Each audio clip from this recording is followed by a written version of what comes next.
Hello dear friends, subscribers and guests of my channel. In this video I want to show and tell you how to pin a message in Messenger. Please put your like, subscribe to my channel and share this video with your friends. And let's get started.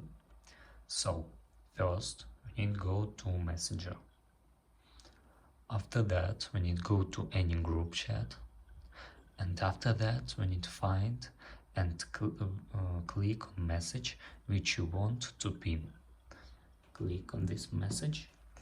After that you need to click pin or more, and after that click pin. And that's all. Now we pinned this message. If you want to unpin this message, you can click on this message again, click more and click unpin. And that's all. If you enjoyed this video and found it helpful, please put your like, subscribe to my channel and share this video with your friends. Bye bye everyone, see you later.